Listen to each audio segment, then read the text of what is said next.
7월 두 번째 주일을 맞아서 하나님께서 오늘 저와 여러분들에게 주신 말씀은 여호수아서 24장 29절에서 31절 말씀까지입니다. 이 일 후에 여호와의 종 눈의 아들 여호수아가 110세의 죽음에 그들이 그를 그의 기업의 경내 딥낫세라에 장사하였으니, 딥낫세라는 에브라임 산지 가스산 북쪽이었더라. 이스라엘이 여호수아가 사는 날 동안과 여호수아 뒤에 생존한 장로들 곧 여호와께서 이스라엘을 위하여 행하신 모든 일을 아는 자들이 사는 날 동안 여호와를 섬겼더라. 아멘.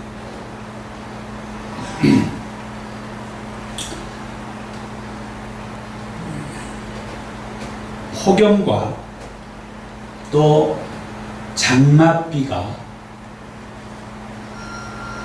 반복적으로 내리고 또 폭염 무더위에 이렇게 기승을 부리는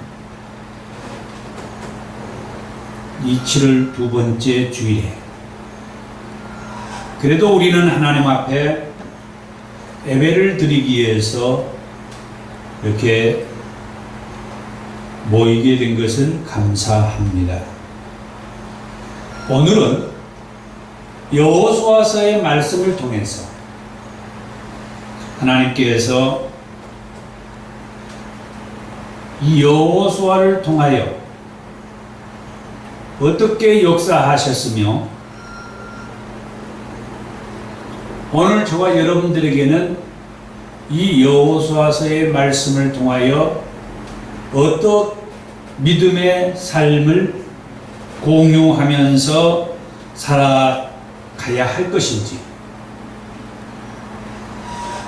이 여호수아의 말씀을 통하여서 주신 메시지로 함께 은혜를 받기를 원합니다. 여호수아서는 구약의 역사서라고 그렇게 말을 합니다. 구약의 역사서는 이 여호수아서를 시작으로 해서 사사기, 룻기, 사무엘상하, 그리고 열왕기상하, 역대상하, 그리고 에스라, 느헤미야, 에스더까지 총 12권이라고 그렇게 말을 합니다. 그 12권의 구약의 역사서가 있는데 거기에서 첫 번째 책이 여호수아서입니다. 그것은 이 여호수아서가 이스라엘 역사의 시작을 의미한다라고도 말할 수가 있어요. 자, 그러면은 오늘 이 여호수아서를 통하여서 하나님께서 우리에게 무엇을 말씀하고 싶었는지 제가 준비한다고 준비한 것이 5대지로 준비를 하게 되었습니다. 뭔가 하나님께서 이 말씀은 이렇게 5대지로 구분을 해서 하기를 원하는 것 같아서 최대한 준비한 것이 5대지로 오늘 말씀을 준비를 했어요. 그럼 그 첫 번째, 방금 말씀드린 대로 이 여호수아서는 이스라엘 역사의 시작이다. 더 엄밀하게 말하면 가나안 땅에서 이스라엘 역사가 시작된다라고 합니다.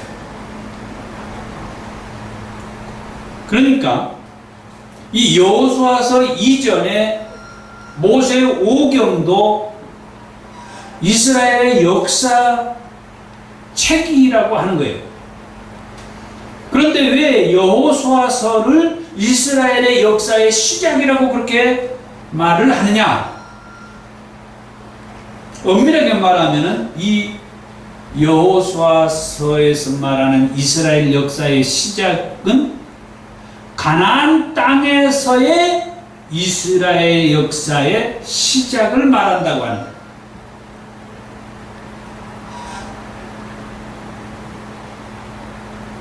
창세기 11장과 12장에 보면은 믿음의 조상이라고 말하는 아브라함이 등장을 합니다. 이 아브라함은 고향 갈대아 우르를 떠나서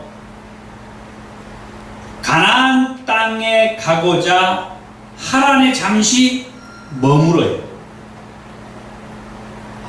그때 여호와 하나님께서 아브라함에게 나타나셔서 이런 말씀을 합니다.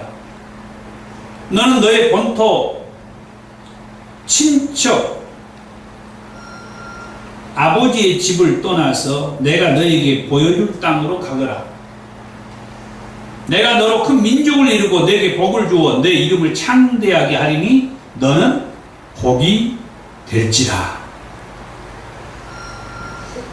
아브라함은 아내 사레와 조카 롯과 함께 하란에서 가나안 땅에 들어갑니다. 그때도 여호와 하나님께서 아브라함에게 나타나서 이런 말씀을 해요. 창세기 12장 7절에 내가 이 땅을 내 자손에게 주겠다. 그 이후에 아브라함과 조카 롯의 이야기가 나온 다음에 창세기 15장에서 여호와 하나님께서 한산 가운데서 아브라함에게 나타나셔서 말씀하기를 창세기 15장 7절 나는 이 땅을 너에게 주어서 소유로 삼게 하려고 너를 갈대아 우르에서 이끌어낸 여호와다. 이런 말씀을 해요. 참 의미가 있고 참 놀라운 말씀인데 아브라함은 자기 고향 갈대아 우르에서 가나안 땅을 가기 위해서 잠시 하란에 멈추어 있었고 하란에 멈추어 있을 때 하나님께서 나타나서 내가 너에게 보여줄 땅으로 가거라. 내가 너를 복이 되게 하겠다. 그렇게 말씀을 듣게 되고 이런 말씀을 들었던 아브라함이 자기가 가고자 했던 그 가나안 땅에 이제 갔어요. 그랬더니 또 여호와 하나님께서 아브라함에게 나타나서 이 땅을 내 자손에게 주겠다. 그리고 또 이제 말씀하기를 내가 이 땅을 너의 소유로 주기 위해서 너를 갈대아 우르에서 이곳까지 불러낸 여호와다. 분명히 아브라함은 자기가 이 가나안 땅에 가고자 해서 갈대아 우르를 떠나서 하란으로 해가지고 이 가나안에 지금 왔는데 하나님께서 그 아브라함에게 말씀한 거예요. 이 땅을 아브라함에게 소유로 주기 위해서 갈대아 우르에서 인도해내신 여호와 하나님이라고.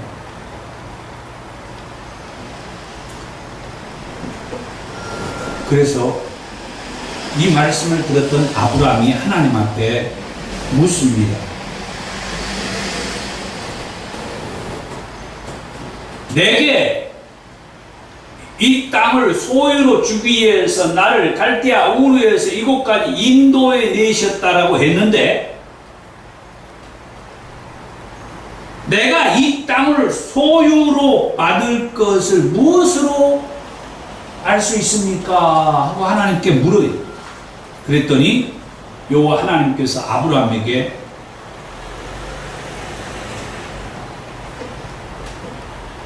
언약을 체결을 하는데, 우리는 그 언약을 헷불 언약이라고 그렇게 말을 하죠.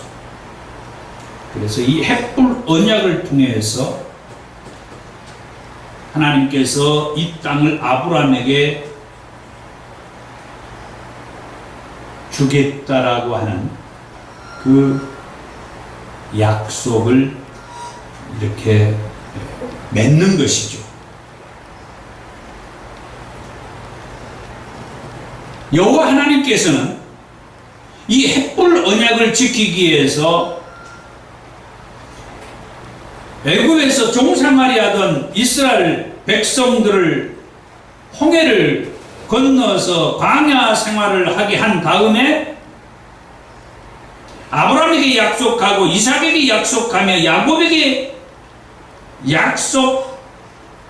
약속하시고 또 모세에게 약속한 이 가나안 땅이 이제 눈앞에 보이는 이곳 요단강 앞까지 인도해 오셨어요. 그리고 신명기서 34장 5절과 여호수아서 1장 1절의 말씀에 보면은 이제 모세가 바로 요단강을 눈앞에 두고 죽습니다. 하나님께서는 모세가 죽고 난 다음에 여호수아에게 이스라엘 백성들을 데리고 가나안 땅으로 들어가라고 하는 그런 사명을 주시죠. 여호수아서 1장 2절의 말씀에 내 종 모세가 죽었으니 이제 너는 이 모든 백성과 더불어 일어나 이 요단을 건너 내가 그들 곧 이스라엘 자손에게 주는 그 땅으로 가라는 말씀을 이제 여호수아에게 하죠. 계속해서 하나님께서 그렇게 말합니다. 내가 모세에게 말한 바와 같이 너희 발바닥으로 밟는 곳은 모두 내가 너희에게 주었노라. 곧 광야와 이 레바논에서부터 큰 강, 곧 유브라데 강까지 헷 족속의 온 땅과 또 해지는 쪽 대해까지 너희의 영토가 되리라 말씀을 하세요. 여호수아는 하나님께서 말씀한 대로 가나안 땅을 차지하기 위하여 가나안 땅에 들어갈 것이라고 여호수아서 1장 11절에서 그렇게 말을 합니다. 그러나 바로 가나안 땅에 들어가지 않고 2명의 정탐꾼을 이 여리고에 보낸 다음에 그 정탐꾼의 보고를 받습니다. 그러나 정작 여호수아가 가나안 땅에 들어갈 때에는 하나님의 말씀을 듣고 가나안 땅에 들어갑니다. 이렇게 하여 여호와 하나님께서 아브라함에게 약속하신 그 땅이 바로 이 가나안 땅이라고 그랬어요. 성경을 보면은 이 가나안 땅을 약속의 땅이라고 했고, 또 다른 표현으로 보면 젖과 꿀이 흐르는 땅이라고 그렇게 말을 하고 있는데, 이 땅을 아브라함에게 소유로 주겠다. 그리고 아브라함의 자손들에게 이 땅을 주겠다. 창세기 15장 7절에서 아브라함이 이 땅을 나의 소유로 준다고 하는 것을 내가 어떻게 알 수 있습니까? 그러니까 하나님께서 아브라함에게 횃불 언약이라고 하는 것을 체결해서 하나님께서 지금 내가 말하는 이 말이 반드시 하나님이 내가 지킨다, 이행한다라고 하는 것을 의미하는 이 횃불 언약을 체결하여 이렇게 여호와 하나님께서 아브라함에게 약속하신 그 땅으로 이스라엘 백성들이 들어가 살게 되면서 가나안 땅이 이스라엘 역사의 시작이다라고 그렇게 이제 말을 하게 된 거예요. 아브라함에게 약속했던 그 하나님의 언약이 아브라함이 그 사실을 믿지 못하고 이 땅을 나의 소유로 준다라고 하는 것을 내가 어떻게 알 수 있습니까? 하는 그 말에 하나님께서 이 횃불 언약이라고 하는 것을 통해서 아브라함의 그 자손들이 애굽에서 400년 넘게 종생활을 하고 난 다음에 하나님께서 거기에서 데리고 나와가지고 아브라함에게 약속한 이 땅에 들어가서 정착하여 살게 하겠다라고 하는 그 말씀이 이제 지켜지게 되는 것입니다.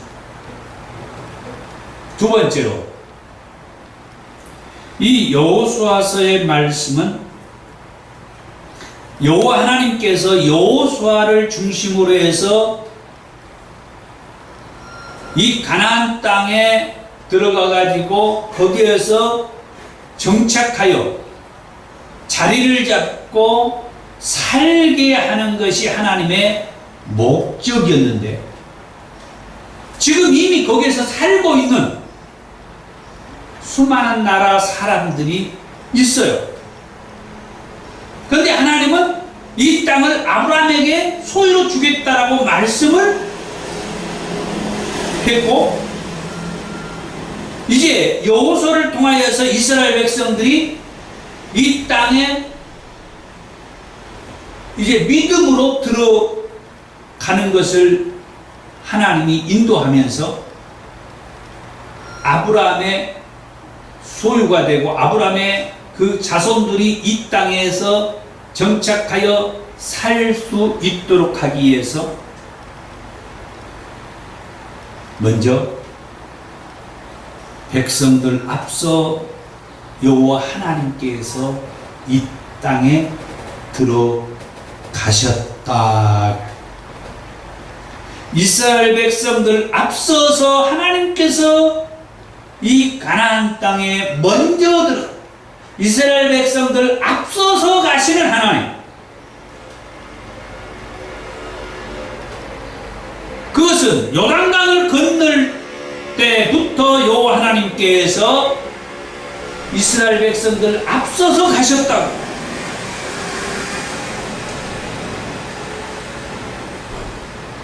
방금 전에 여호수아가 여리고에 2명의 정탐꾼을 보내가지고 그 정탐꾼의 보고를 받았다라고 하는 얘기를 약간 언급을 했는데 이 정탐꾼이 이제 여리고에 들어가서 제대로 정탐을 하지도 못하고 기생 라합의 도움을 받아가지고 어떻게 보면 겨우 살아서 돌아왔어요. 그런데 기생 라합이 이 2명의 정탐꾼을 보호해주고 숨겨주고 그래서 나중에 무사히 거기에서 나올 수 있도록까지 해 주었는데 그렇게 해준 이유를 여호수아서 2장 9절에서 그렇게 말을 해요. 뭐라고 하냐? 여호와께서 이 땅을 너희에게 주신 줄을 내가 알았다. 정말 성경에 의미가 있는 그런 말씀들을 이렇게 볼 수가 있어요. 여리고 성에 사는 기생 라합이라고 하는 여자가 이스라엘에서 온 두 명의 정탐꾼을 숨겨주고 보호하면서 그 숨겨주고 보호한 그 이유에 대해서 얘기하기를 여호와 하나님께서 이 땅을 너희에게 주신 것을 내가 알고 있다.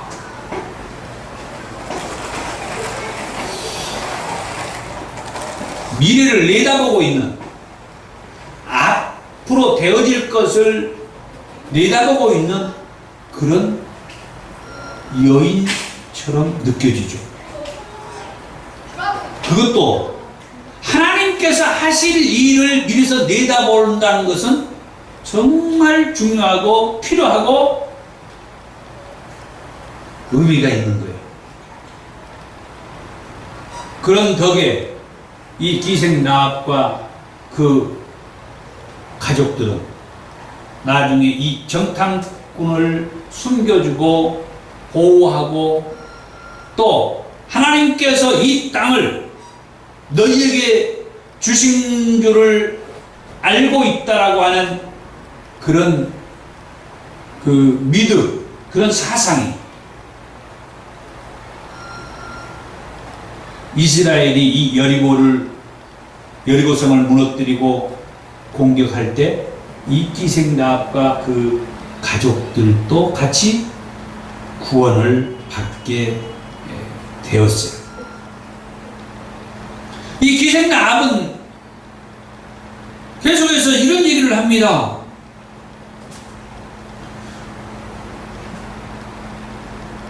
하나님께서 이 이스라엘 백성들을 애굽에서 나오게 할 때에 홍해를 건너게 하는 그 사건,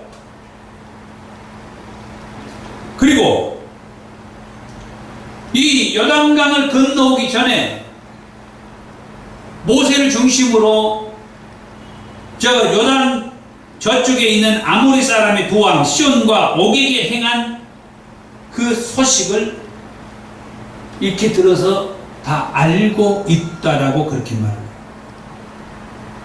하물며 그 일로 인하여서 이 여리고 성읍 사람들은 여호수아서 2장 11절의 말씀에 보니까 마음이 녹았고 정신을 잃었다, 그렇게 표현을 하기도 해요.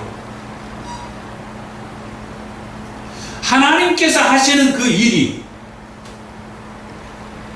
오늘날 우리들은 어떻게 받아들이고 사는지 모르겠습니다만은 이 기생 라합의 말로 보면은, 그리고 여리고 성읍의 사람들의 말로 보면은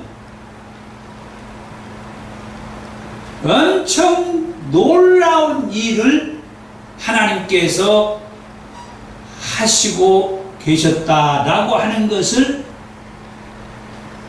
그들의 감정적으로 또 그들의 그 어떤 입으로 말하는 것을 통해서 볼 때 이렇게 알 수가 있어요.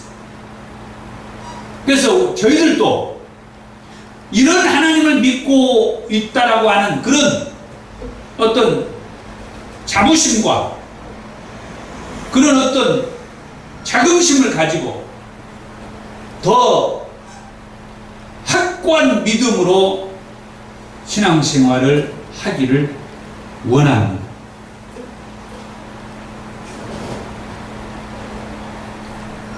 급기야 여호수아는 정탐을 떠났던 두 명의 정탐꾼에게서 이런 보고를 받지만은, 그러나 요단강을 건널 때 이 정탐꾼의 보고를 듣고 요단강을 건넌 것이 아니라 여호수아서 3장 8절의 말씀에 보면은 여호와 하나님께서 제사장들 앞세워서 언약궤를 맨 제사장들을 앞세워서 이 요단강을 건너라고 말씀할 때 여호수아가 그 하나님의 말씀에 순종하여 언약궤를 맨 제사장을 앞세워서 이 요단강을 건넌다라고 하는 것입니다.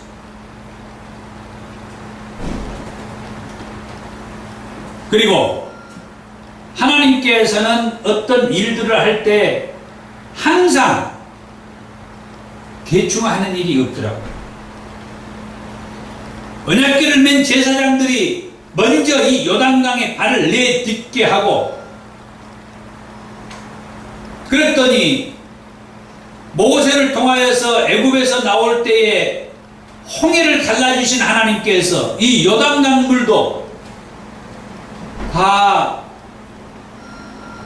빠져나가게 해가지고 언약궤를 맨 제사장들을 중심으로 해서 그 백성들이 그 요단강을 아무 탈 없이 건너올 수 있도록, 그리고 언약궤를 맨 제사장들이 요단강 가운데 서 있을 때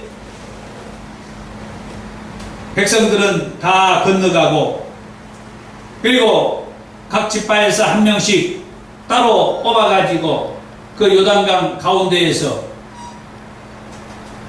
돌 하나씩 들고 오게 해가지고 그 요단강의 그 가운데에다가 먼저 높이 돌탑을 하나 쌓게 하고, 또 하나는 들고 나와서 길갈에 이제 진을 치면서 그 요단강 가에다가 또 돌탑을 쌓게 했다. 그래가지고 그 자녀들이 이 돌탑을 보면서 물으면은 그 돌탑을 쌓는 의미에 대해서 그 역사적인 이야기를 해주라는 거예요.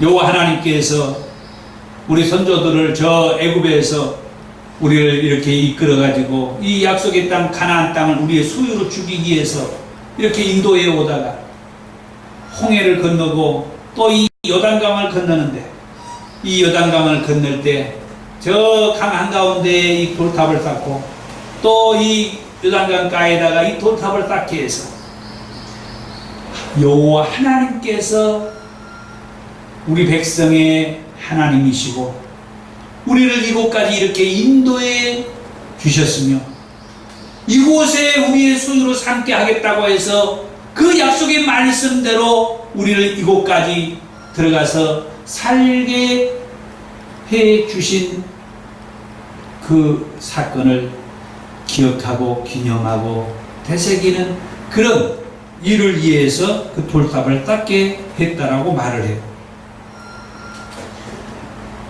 제사장들이 맨 여호와의 언약궤가 백성들 앞서서 요단강을 건너갔다라고 했어요. 그것은 곧 여호와 하나님께서 이스라엘 백성들 앞서서 갔다라고 하는 그런 말이에요. 언약궤는 하나님을 의미한다고 그러죠.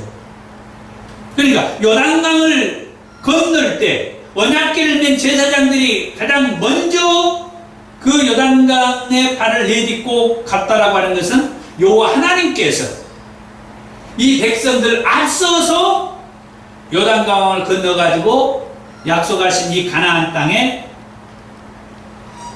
이 백성들을 들어가게 한 것이다, 그런 말씀이다 이거죠. 그것뿐만 아니라 여호와 하나님께서는 백성들 앞서서 전투에도 참가했다.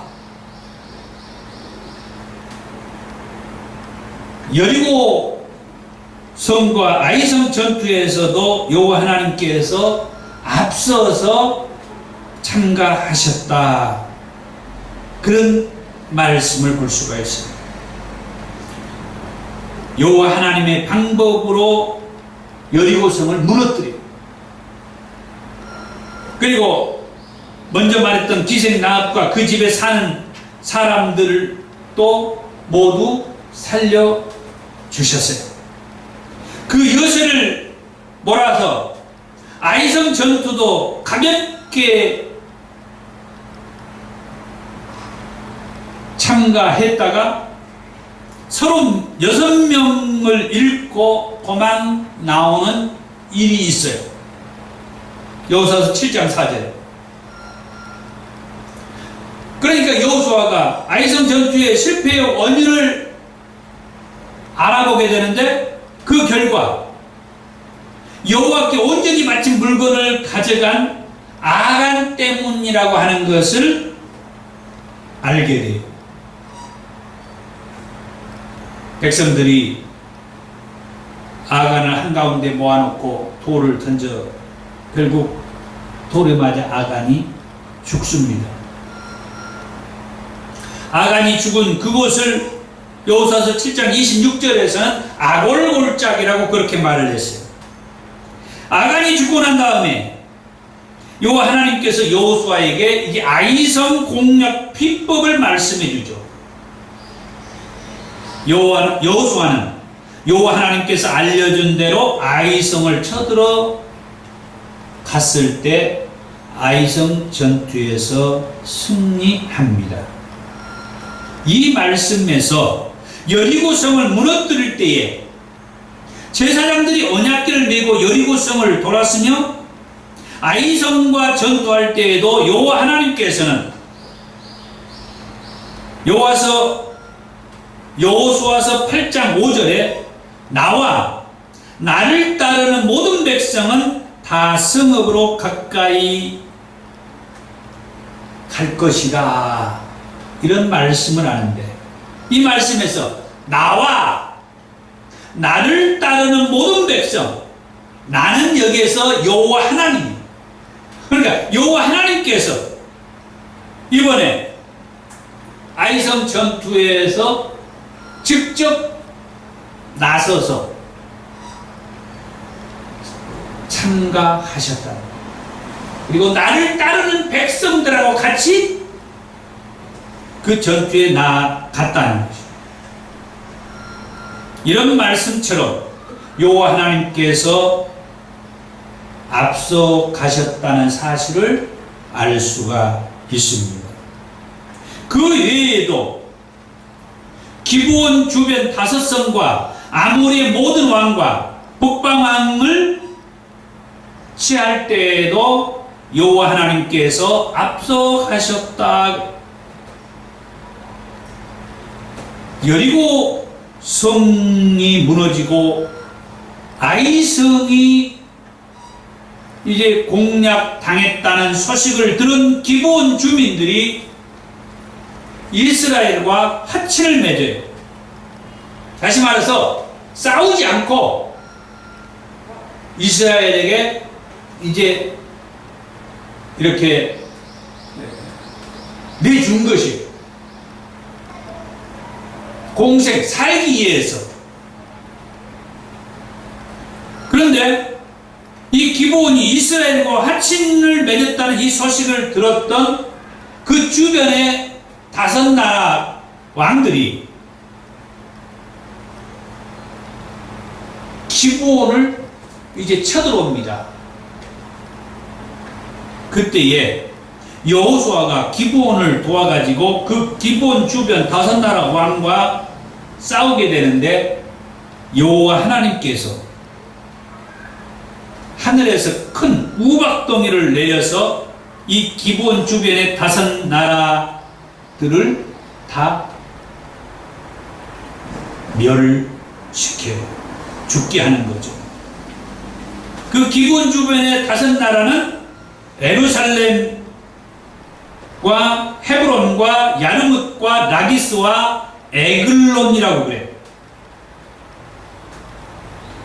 이 일을 여호수아는 여호수아서 10장 14절에 이렇게 말을 해요. 여호와께서 사람의 목소리를 들으신 이 같은 날은 전에도 없었고 후에도 없었나니 이는 여호와께서 이스라엘을 위하여 싸우셨음이니라. 여호와 하나님께서 이스라엘을 위해서 싸워주신 것이다.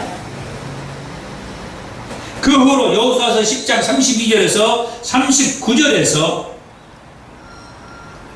아모리 모든 왕과 땅을 취할 때나 여호수아서 11장 1절에서 9절에서 가나안 북방을 취할 때에도 여호와 하나님께서 이스라엘 백성들 앞서서 싸워주셨다. 그렇게 말씀하는 것을 볼 수가 있습니다. 그 다음에 세 번째로 여호와 하나님께서 앞서서 싸워주신 결과 이제 그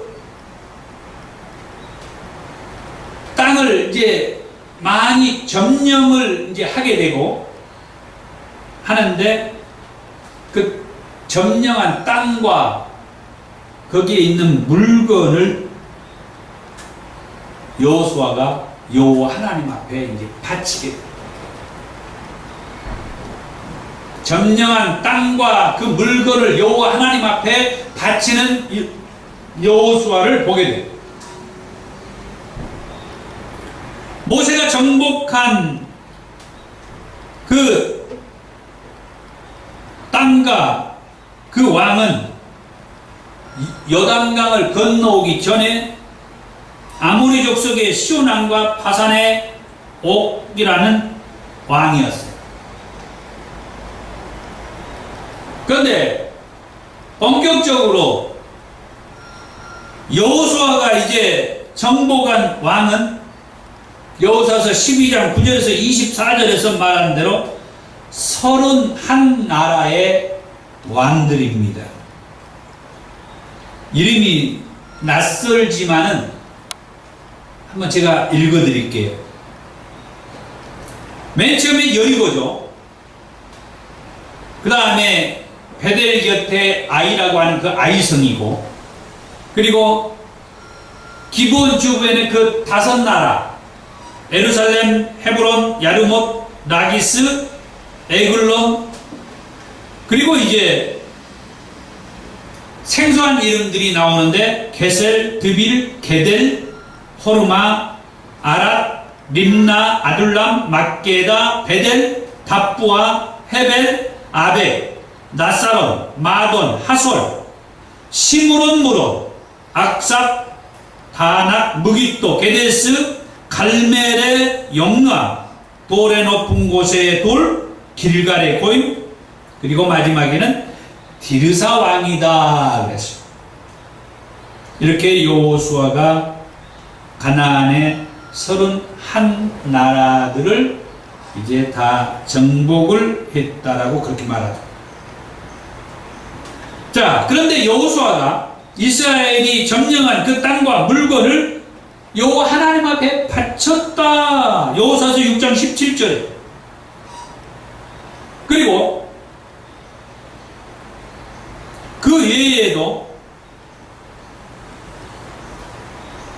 이스라엘 하나님 앞에 점령한 땅과 물건을 바쳤다는 말씀이 여호수아서 10장 40절에, 그리고 또 이제 여호수아서 8장 20절에 26절에 계속해서 이렇게 그 말씀하는 것을 볼 수가 있습니다. 그런데 아간이 온전히 하나님 앞에 바친 것을 그 탐욕에 의해서 하나님 앞에 바치는 것이 이제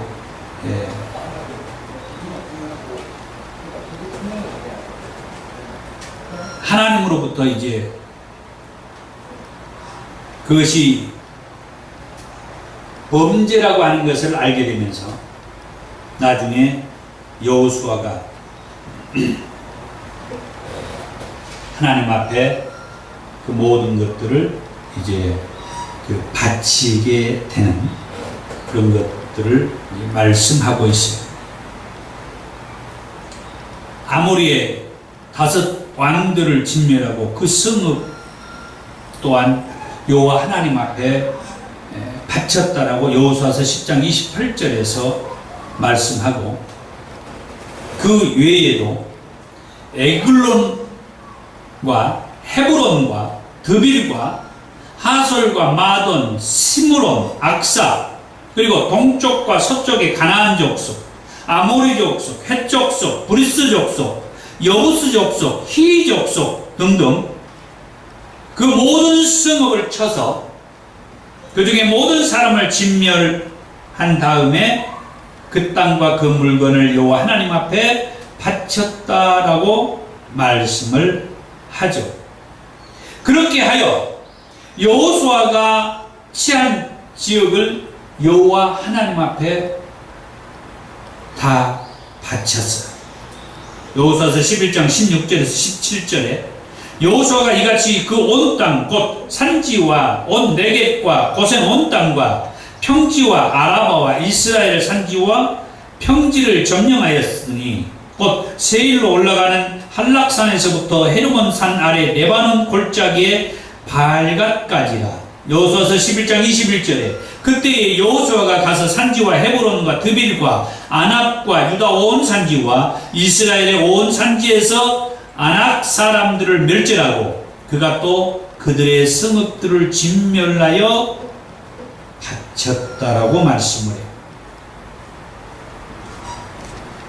정복한 모든 지역마다 여호와 하나님께 바쳤다라고 하는 것은 이 모든 전투는 여호와 하나님께서 앞장서서 싸워 주셨다는 의미이기도 하면서, 그리고 이 땅은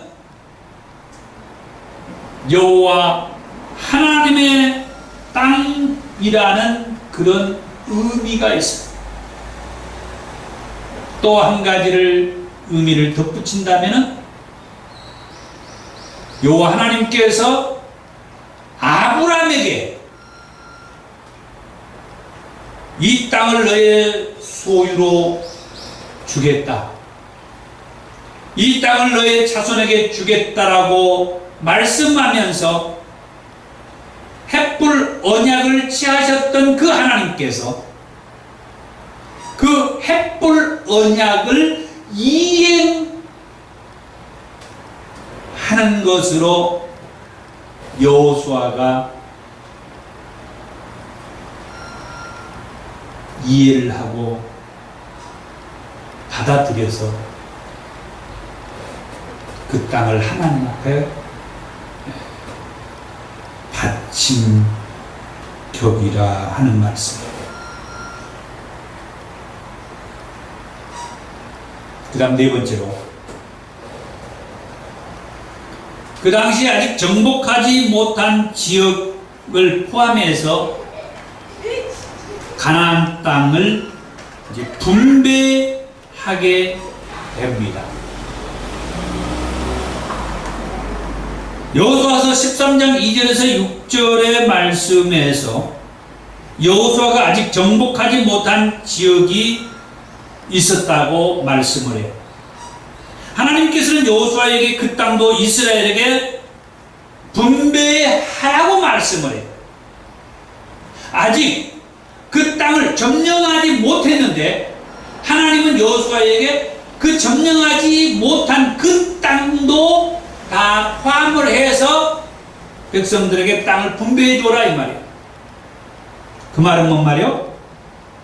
아직 이 땅을 점령하지 못했지만 이 땅도 다 너희들의 소유, 너희들의 땅이다 라는 의미를 하나님께서 이 여호수아에게 심어준 것입니다. 그러면서 여호수아서 13장 6절에 여호와께서 그 땅의 그 주민들을 이스라엘 자손 앞에서 쫓아내 줄 것이다. 그래서 이 땅도 다 너희들의 땅이 되게 할 것이라고 말씀을 합니다. 그리하여 여호수아는 정복하지 못한 지역을 포함하여 9지파와 므낫세 반지파에게 땅을 분배합니다. 왜 9지파와 므낫세 반지파에게만 땅을 분배하라고 했으냐? 그것은 요단강을 건너오기 전에 모세가 므낫세 반지파와 르벤 족속과 갓 족속에게 이미 땅을 분배했기 때문이다. 그럼 누가 가장 먼저 땅을 분배받았을까? 여호수아서는 갈렙이 가장 먼저 땅을 분배받았다라고 말을 해요. 갈렙이 가장 먼저 땅을 분배받은 것은 여호와 하나님 앞에 충성했기 때문이다. 여호수아서 14장 8절에서 9절에 나는 내 하나님 여호와께 충성하였으므로 그날에 모세가 맹세하여 이르되 내가 내 하나님 여호와께 충성하였은즉 내 발로 밟는 땅은 영원히 너와 내 자손의 기업이 되리라. 이 말은 이제 갈렙이 여호수아에게 이제 땅을 분배받기 위해서 이제 말을 한 건데, 여호수아도 이 갈렙이 하나님 앞에 충성한 그 충성심을 인정했다라고 하는 것을 여호수아서 14장 14절에 말해요. 헤브론이 그나스 사람 여분네 아들 갈렙의 기업이 되어 오늘까지 이르렀으니 이는 그가 이스라엘의 하나님 여호와를 온전히 쫓았습니다. 여호수아도 이 갈렙이 여호와께 온전히 충성한 것을 인정했다는 거예요. 왜? 모세 당시에 12명의 정탐꾼 가운데에 가장 먼저 모세에게 이 가나안 땅을 정탐하고 와서 믿음으로 보고하는 사람이 갈렙이었다는 것을 여호수아가 너무나 잘 알고 있습니다. 여호수아도 갈렙의 이 믿음의 보고 다음에 자기도 이제 믿음으로 같이 갈렙과 합세했던 것입니다. 그럼 그 다음에 누가 땅을 분배받느냐 할 때 여호수아서 15장 1절에 보면은 유다 자손이 분배를 받고, 그 다음에 여호수아서 16장 1절에서 3절에 보니까 요셉 자손의 지파 에브라임과 므낫세가 땅을 분배받아요. 그리고 여호수아서 18장 2절의 말씀에 보니까 아직까지 땅을 분배받지 못한 지파가 7지파가 있다고 그랬습니다. 아직까지 땅을 분배받지 못한 이 7지파는 왜 아직까지 땅을 분배받지 못하였느냐 할 때에 여호수아서 18장 3절에 보니까 여호와께서 주신 땅을 점령하러 가지 않아서 분배받지 못했다. 다른 말로 하면은 하나님께서는 이 땅을 너희에게 주겠다고 말씀했으니까 그 땅을 쳐들어와 가지고 점령해 가지고 하면은 이 땅이 그들의 땅이 된다는 얘기죠. 그런데 아직까지 이 7지파는 하나님의 그 말씀을 믿지 못하고 있었어요. 머뭇거렸다. 지체하고 있었다.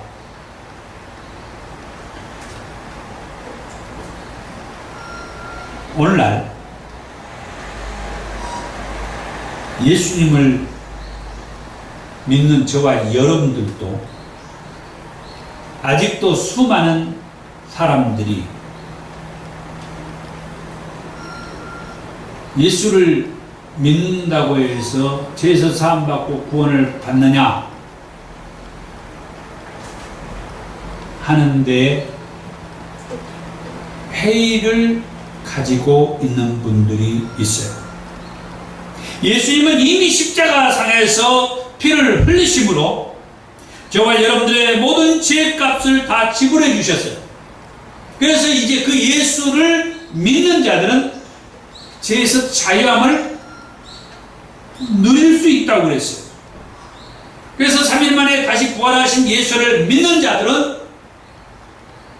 그 모든 죄에서 자유해야 돼요. 죄에서 자유한다는 얘기는 저 원수마귀 사단으로부터서 우리가 눌림받지 않고 자유함을 가지고 산다라고 하는 말과 같은 거예요. 그런데 아직도 수많은 사람들이 예수를 믿는다고 해서 죄에서 자유함 받을 수 있느냐 의아하게 생각하면서 그러지 않을 것이라고 미적거리고 머뭇거리는 그런 신앙인들 볼 수가 있어요. 이미 하나님은 이 땅을 너희들의 땅이라고 주겠다고 점령하면은 쳐들어가면은 다 하나님께서 앞서서 싸워서 주시는 건데 7지파는 아직도 지체하고 있다. 머뭇거리고 있다. 그래서 이 땅을 분배받지 못했다는 거예요.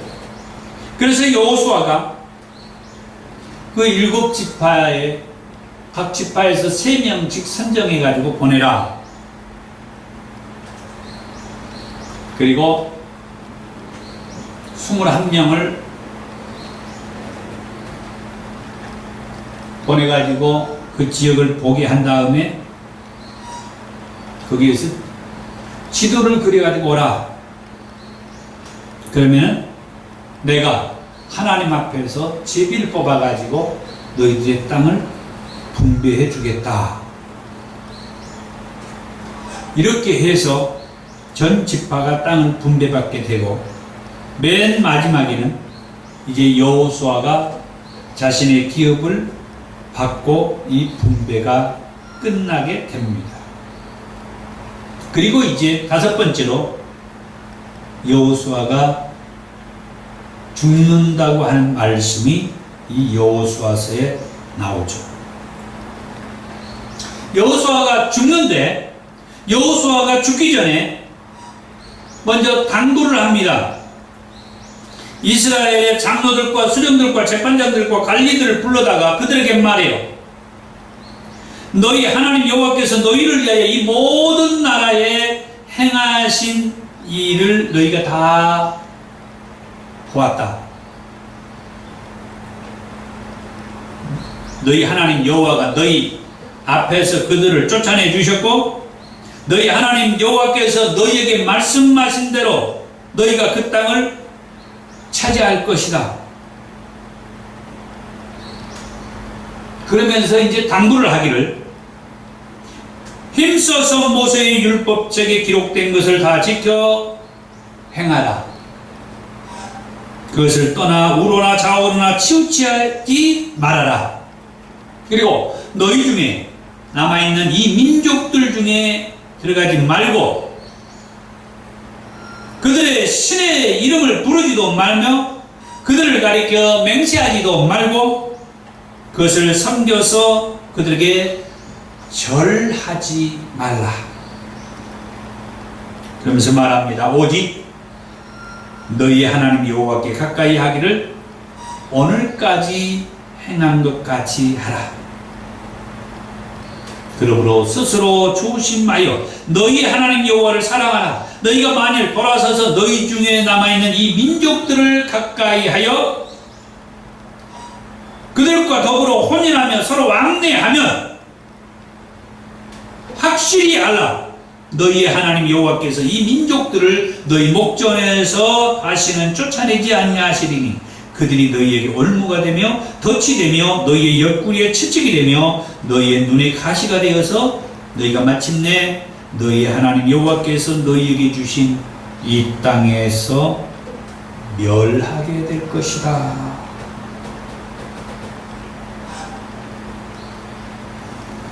그리고 두 번째로도 여호수아가 백성들에게 당부를 합니다.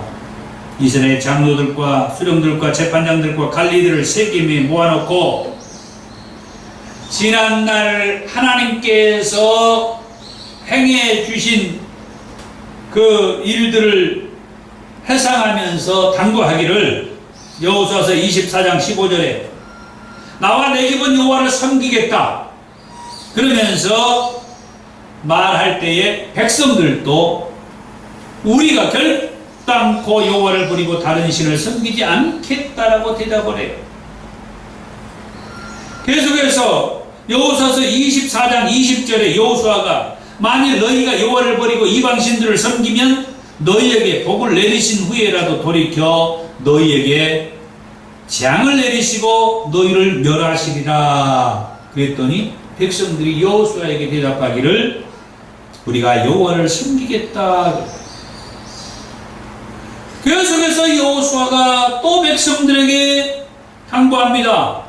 그러면 이제 너희 중에 있는 이 이방신들을 치워버리고 너희의 마음을 이스라엘 하나님 여호와께로 향하라. 그랬더니 백성들이 여호수아에게 우리 하나님 여호와를 우리가 섬기고 그의 목소리를 우리가 청종하겠다. 여기에서 문제가 하나가 발견돼요.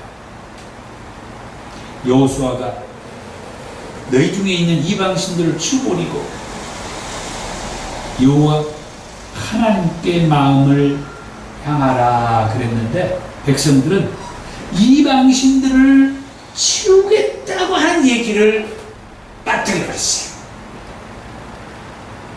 그러면서 우리가 하나님 여호와를 섬기고 그의 목소리에 청종하겠다. 그 이후에 여호수아가 백성들과 더불어 언약을 맺고 백성들을 위하여 율례와 법도를 제정하고 하나님의 율법책에 기록하고 그 돌을 여호와의 성소 곁 상수리 나무 아래 세워요. 그러면서 이 돌이 지금 우리의 이 언약 약속을 들었다 하면서 백성들과 언약을 체결하는 것을 볼 수가 있어요. 그런 다음에 여호수아는 110세에 죽고 그 경내 딥낫세라에 장사되었다고 하죠. 그런데 이 여호수아서를 통하여서 저는 도전이 되는 부분과 함께 아쉬움이 남는 부분을 느껴요.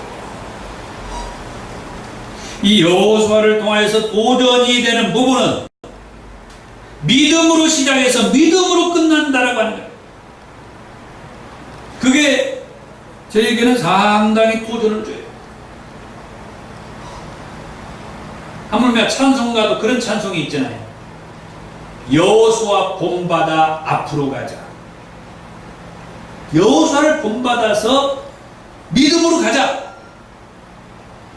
그래서 이 여호수아서 하면은 저는 믿음으로 시작해서 믿음으로 끝난다.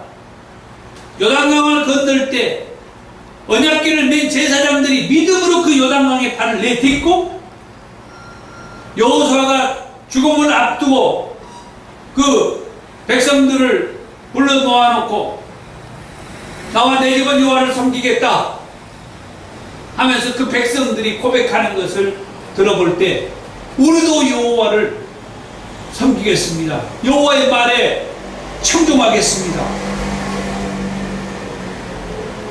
이 여호수아서는 믿음으로 시작해서 믿음으로 끝납니다. 그런데 아쉬움이 남는 것은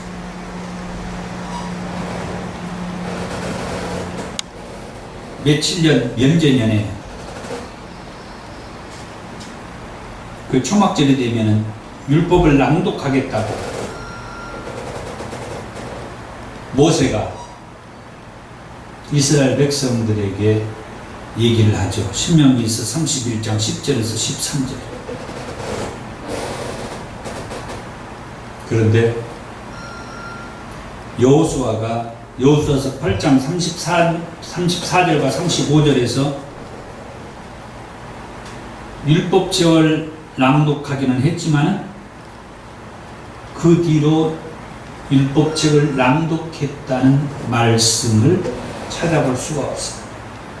참고로 바벨론 포로에서 돌아온 이후에 총독 느헤미야가 예루살렘 성전과 성벽을 중수한 다음에 학사 에스라를 불러다가 모세 율법책을 낭독했다는 것이 모세가 며칠 면제년 초막절에 이 율법책을 낭독하라는 그게 조금 비친 것뿐이에요. 여호수아를 기록할 때가 BC 1400년에서 1350년경이라고 해요. 느헤미야서를 기록한 시점은 BC 420년경이라고 합니다. 그러면은 이 여호수아서를 기록할 때와 느헤미야서를 기록한 이 사이 약 1000년 동안 모세의 율법책을 낭독하는 일이 없었다 하는 말씀이에요. 그리고 여호수아서를 보면서 아쉬움이 남는 것은 어떻든 모세는 여호수아를 후계자로 세워서 이스라엘 백성들을 하나님이 약속하신 이 가나안 땅에 인도하도록 했어요. 그런데 그 후에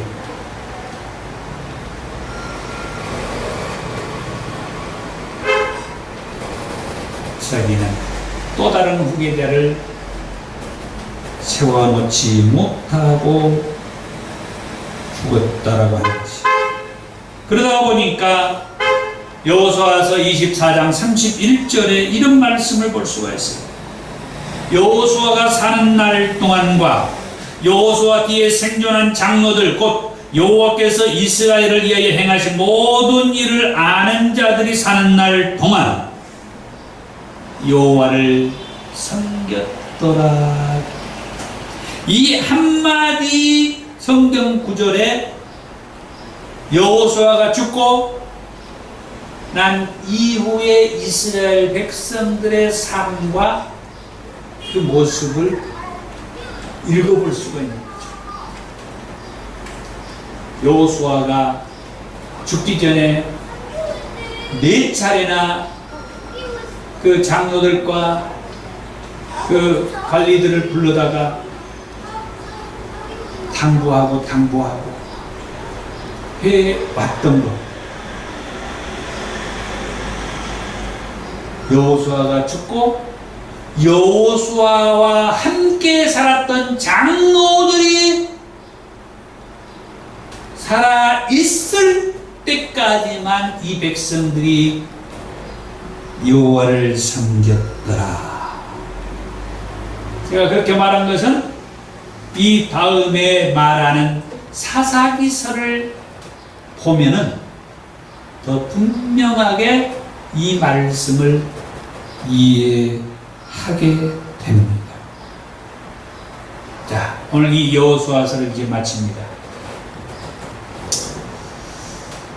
참 이스라엘 역사를 시작하는 의미에서 감동을 주는 말씀들이 참 많아서 믿음으로 시작해서 믿음으로 끝나. 그런데 그 믿음으로 시작해서 믿음으로 끝날 때 하나님께서 늘 앞서서 일을 행하셨어요. 그래서 우리는 그 하나님이 하신 것을 내가 믿기만 하면 되는 거예요. 예수님은 이미 우리의 죄의 문제를 해결해 주셨어요. 내가 믿기만 하면 돼요. 그런데 아직도 미적거리는 수많은 사람들을 볼 수 있다는 거예요. 그들을 위해서 우리는 끊임없이 하나님 앞에 기도하면서 이 영혼들이 더 이상 미적거리지 않고 믿으면 구원받는다고, 믿으면 죄에서 사함받는다고, 그래서 믿을 수 있도록 우리가 이 사명을 맡았습니다. 그래서 끝까지 이 사명을 잘 감당하기를 원합니다. 그래서 여호수아를 통하여서 이스라엘 백성들은 이 가나안 땅이라고 하는 이 땅을 약속받아서 하나님이 보내주셨지만 이제 예수 그리스도를 믿는 저와 여러분들에게는 저 영원한 새 하늘과 새 땅이라고 하는 저 영원한 천국을 그 예수를 믿는 저와 여러분들을 다 인도해서 하나님이 앞서서 우리를 데리고 가셔요. 이 말씀도 우리가 이 여호수아서를 통하여서 확실하게 믿는 저와 여러분들이 되기를 원합니다. 기도하겠습니다.